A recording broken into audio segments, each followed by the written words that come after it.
the Skulk, man, you're hungry, and it's been a long time since you've had to be this hungry.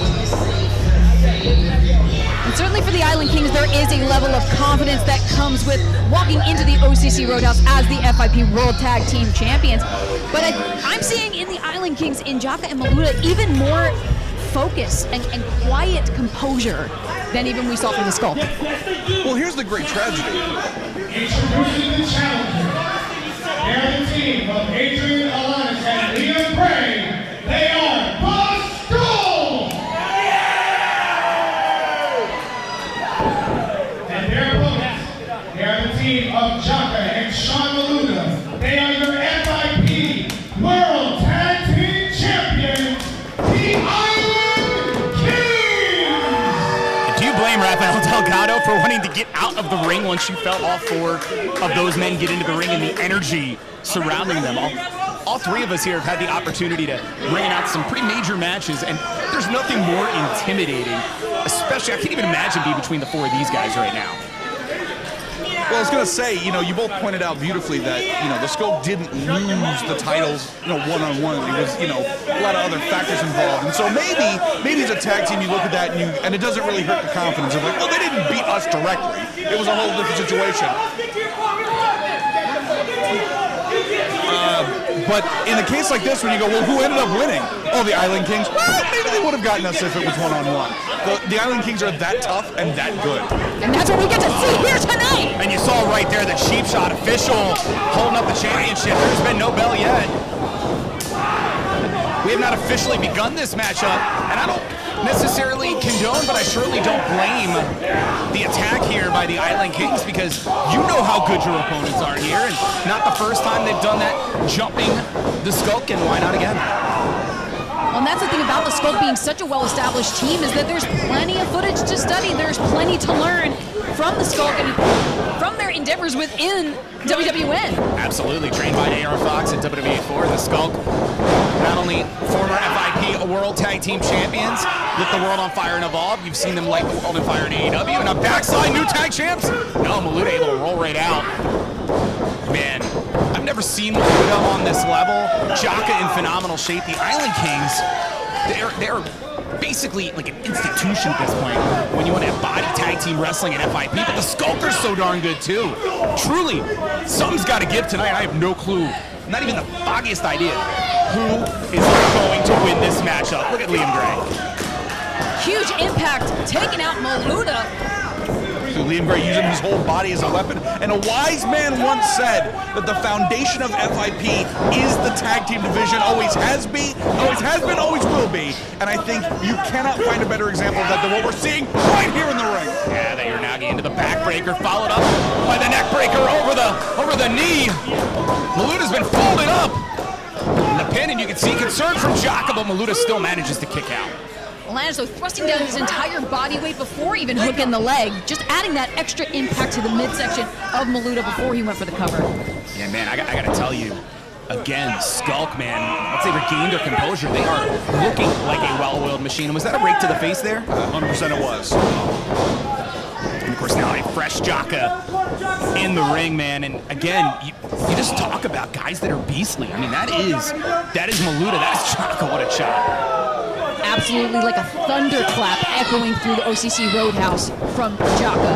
Jaka definitely a tag team specialist, former Evolve tag team champion as well. But dude, again, this is a whole new level when it comes to the Island Kings. And you see Adrian Alanis trying to fight for his life. And honestly, I'm always so impressed by the striking ability of both of the Island Kings, Jaka and Maluda. They have the martial arts backgrounds from the same school, but can I match the power of Alanis? Yeah, the pinfall with the bridge. Not enough. Northern Lights did not keep down Jaka, but definitely a great attempt there. Look at the chest already of Adrian Alanis. You could pull thumbprints off of the mark on that man's chest. Disgusting. Episode of Forensic Files right there. As Alanis now, beautiful helicopter elbow into the pin. 2 count only, but again, when there's some level of control in the match for the Skulk, they're looking good.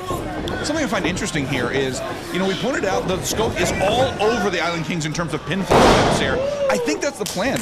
the Island Kings are so tough and so ruthless that it's almost a matter of you gotta just catch them off guard. If you can get that pin when they slam their bodies down before the covers, Speaking of which, pinfall. it's not about going the distance, it's about can you knock them off balance for just enough time to get those belts back. Yeah, what a unique, by the way, series there. Just the Sentons coming in and an attempt, as you notice, Jocko was about as far as he humanly could be away from his partner without being in the ropes. What smart moves here by the challengers. Certainly smart moves, smart strategy, and I think it really just shows the cohesion of the Skulk. Like we said, they've held these accolades and titles for good reason. But Jocko winding his way out. Biting the hand. 100%. Jocko is biting the hand of Atlantis right there as Maluda was tagged in.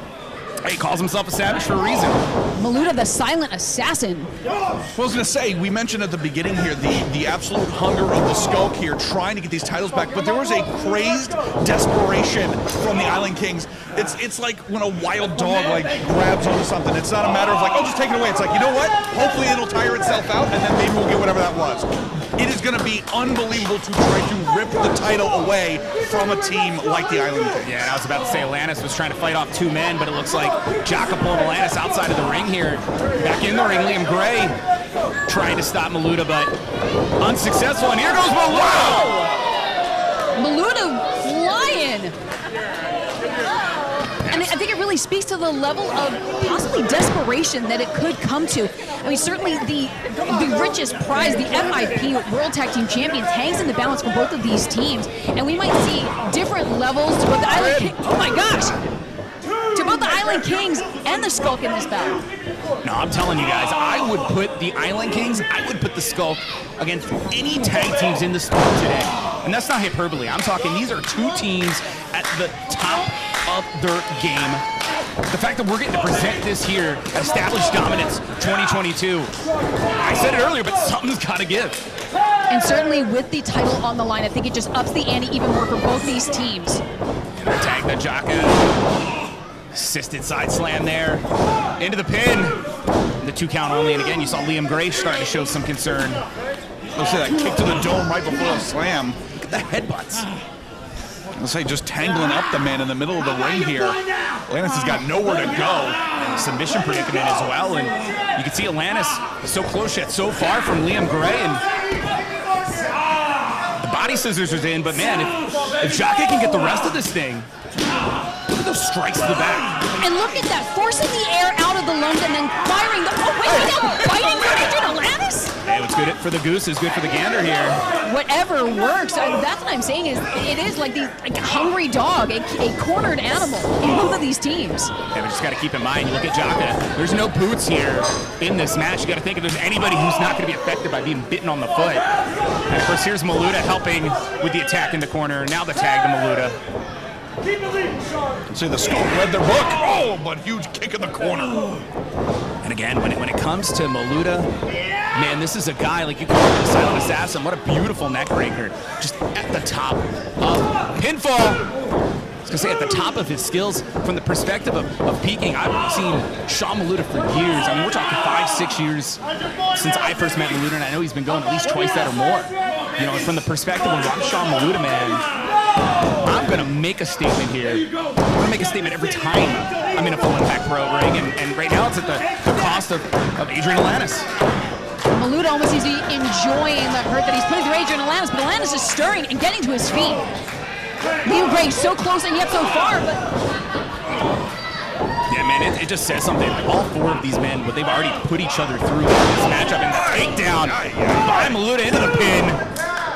And Atlantis was reaching out so hard to try and grasp to his partner. Tag made. Yeah, no, Maluda could tell, man. And look at the headbutt coming up and over by Jocko. Maluda could tell Atlantis might get away and just didn't have to be graceful, just dragged the man to the ground. Yeah, I was going to say, no finesse there. Just putting the man in his place and then tagging in Jocko to clean up the mess. And look at the torque of the neck as well. The offense here of Jocko. The way Jocko was pulling up Atlantis. Atlantis getting a handful of that hair as well. And again, I don't blame Adrian Atlantis. They've been doing just about everything to you. No, I was going to say, the absolute subtitle for this match is Desperate Times Calling for Desperate Measures. And what a desperate slam to the mat. Unbelievable. That was a beautiful spine buster, but again, Can Alanis make it over? Just had to fight off 2 men to get as far as he has. What Alanis needs to do is make that tag. In comes Liam Gray, fresh as a daisy. Hey, Liam Gray flying up and over, taking out Maluda. And again, speed on display of Liam Gray. And sense with the energy of what he watched of Adrian Alanis go through. Whoa, whoa, whoa! Beautiful suplex there. But you notice Jaka right to the ropes, creating separation, you know, very smart move. Again, we talked earlier about the champion's advantage, and that is the advantage right now for the Island Kings. I mean, the title cannot change hands if the Island Kings are at ringside. And looking very wise to put the brakes on, but Liam 1 step ahead here. And up and over. Over the top. Liam Gray taking out both Island Kings. Gray definitely full of some P&V right now. Tossing back in Jaka. Onigiri connects. I think Jaka's knocked out. I'll say Jaka down. Like you said, the amount of punishment that all 4 of these men are willing to take in this matchup here. Frog splash from the heavens. Pinfall. New tag champs. No. Liam Gray flabbergasted, as I think is some of the audience here at the OCC Roadhouse. That really looked like it could have been it for the Skulk. No, absolutely. But to the credit to Liam Gray not slowing down. He's got something in mind here, but Jaka fighting free. Wow, sweeping the leg and into an armbar. That was vicious and smart. Absolutely brutal from Jaka. Well, the thing with Jaka is you assume it's the brutality, it's the ruthlessness that's the scariest part, but it's not. It's the technical prowess. He's blind tag, by the way, from Adrian Alanis. And now, very wisely, everyone getting involved here. This thing may be breaking down a little bit. And on the other side of the ring, Maluda's still recovering. Last time he was attacked inside here. Is this going to be it? Maluda breaks it up. And just barely. You saw Liam a little groggy after that impact, couldn't put the brakes to Maluda. Maluda sidestepped, juked him, got right there to break up the pin. Very wise. Yeah, and I got to reiterate, I do not understand. Ooh, force. Liam Gray was tossed out of the ring. I truly don't understand how any of these 4 men are still moving. Truly superhuman as Jaka charges in and Maluda tags. Trying to take the man's head off, but a step too slow, and now unbelievable combo out of the Island. The 36 chamber. Oh, no. Absolutely effective into that Samoan drop, and is this the end of things? Pinfall. Just barely broken up by Liam Gray. The ghost of Liam Gray coming out of nowhere. As soon as his head hit that guardrail, I was like, that's done, that's it. And somehow, miraculously able to make the life-saving moment of truth there and breaking up that pin. Attack the Jaka now. I'm telling you, we've been saying it this entire match, man. These teams, it's more than delivering here when it comes to the perspective of the competition, but you got to feel like you're in that pivotal point in this matchup. Is this the time for the Island Kings? Ooh! Look at the boot as well. I'll say Alanis is out. He's in another dimension right now. And that might be the end here. Wow, somehow. And I mean somehow. How did Alanis get that shoulder up? I mean, Alanis, Gray, Jaka, Maluda, everyone is digging down deeper and finding, I think, new levels in this matchup. There's a driving force within this match, and I gotta say, it's the FIP World Tag Team Championships. 100%, 100%. And now look at this, again, going for some combos here. Your backcracker connects there from Liam Gray, and notice Jaka had to put down Alanis, and wow, discus lariat folding up Jaka. And an authentic Savate kick takes out Adrian Alanis. All 4 men down, and just to put a finer point on it, this isn't just flowery language of, oh, they're pushing themselves, there's a lot of punishment. You can see the bruising already happening on the bodies. This is no joke. These men are pushing themselves to the very limit to not just prove a point, but to continue the legacy of the tag titles of this company. It's on another level. And you see now, for a moment, Island Kings were in control, but instead, double release German suplexes from the Skulk to the Island Kings. Absolute power from the Skulk on display, able to weave their way around their opponents, around the current reigning champions, but who knows? And Alanis directing traffic here, sending Liam Gray to the top. Oh, but you can see the damage is done. Yeah, Pat gave out on Alanis, and Liam Gray just got rocked. We got a prone Adrian Alanis here. Oh, no. There's the 36 chamber. Is this the end? Into the pin. Island Kings retain. Here are your winners and FIP World Tag Team Champions, the Island Kings. What a match. Absolutely incredible. You can just see, just look at the faces of the Island Kings. They know that they just went through hell and back at the hands of the Skulk to retain the FIP World Tag Team Champions tonight at Established Dominance. Take nothing away from the Skulk, but tonight was the night for the Island Kings. Successful defense, proving, man, there's a reason the Island Kings stand atop the mountain. Congratulations on another successful title defense of those World Tag Team Championship. That was one hell of a team that you just beat in the Skulk. What does Chaka have planned for the Island Kings? You know what John has planned is what the Kings have planned for our future. And I'm telling you right now, this ain't going anywhere, he ain't going anywhere, and neither am I. How do you like that? Yeah! You heard it from Chaka. Still your FIP World Tag Team Champions, the Island Kings. Once again, what an FIP World Tag Team Championship match. Jaka and Maluda, I mean, they have really marked their territory here at FIP. But we have, as we discussed, a very hungry tag team division, so who knows who is gunning for those championships next.